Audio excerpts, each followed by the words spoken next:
Shalom, selamat malam Bapak Ibu, Saudara-saudari yang dikasihi oleh Tuhan Yesus Kristus. Kembali malam ini kita akan merenungkan firman Tuhan. Tetapi sebelumnya, mari kita bersatu di dalam doa.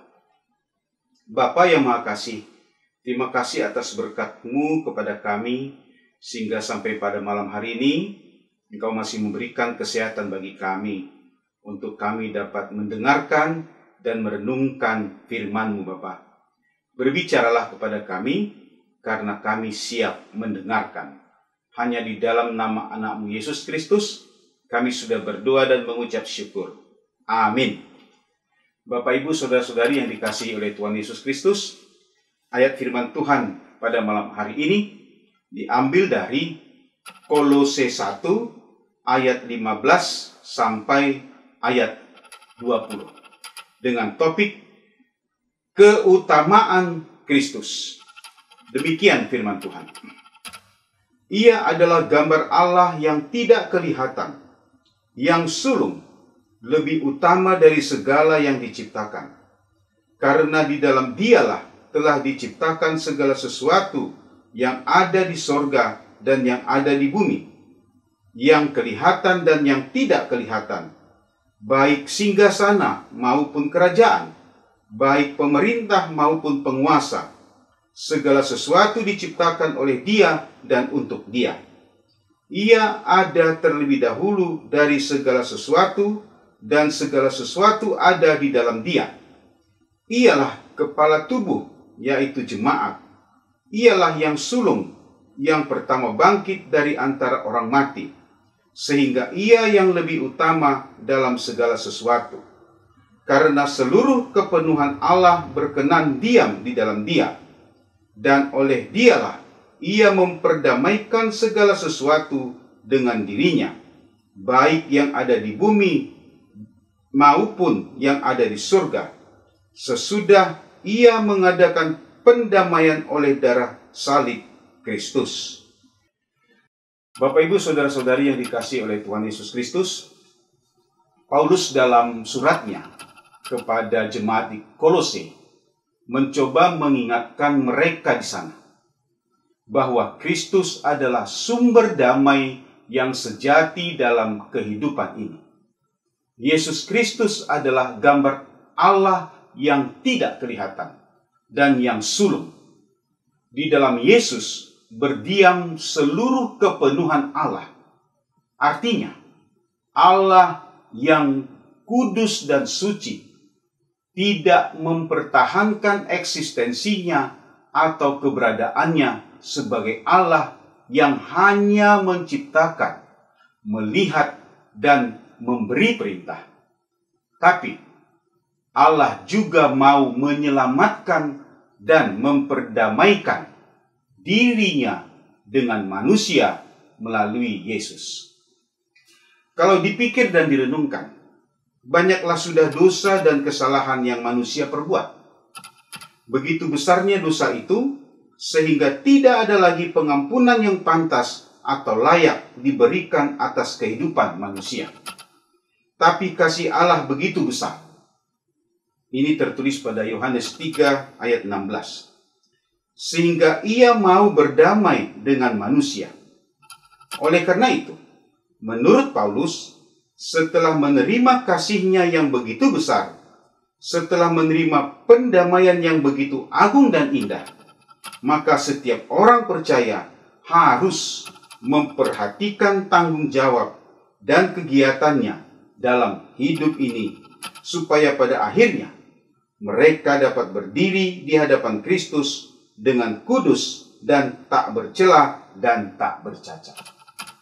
Bapak, Ibu, Saudara-saudari yang dikasihi oleh Tuhan Yesus Kristus, untuk itu kita harus yang pertama bertekun dalam iman, yaitu memelihara iman yang tabah pada Yesus sebagai Tuhan dan Juru Selamat.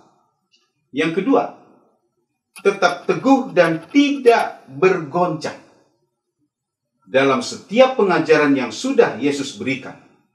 Dan yang ketiga, jangan mau digeser dari pengharapan Injil, yaitu kita tidak boleh kembali ke keadaan lama yang tanpa harapan dengan segala perbuatan jahatnya yang membinasakan jiwa itu. Damai yang sudah diberikan oleh Yesus bagi masing-masing kita haruslah menjadi modal utama untuk kita hidup dengan orang lain. Damai yang dianugerahkan itu harus digandakan dalam kehidupan ini. Di mana saja selama manusia itu hidup, pasti ada perbedaan. Pasti ada orang yang lain. Tapi perbedaan itu janganlah menjadi kendala, apalagi penghancur persekutuan.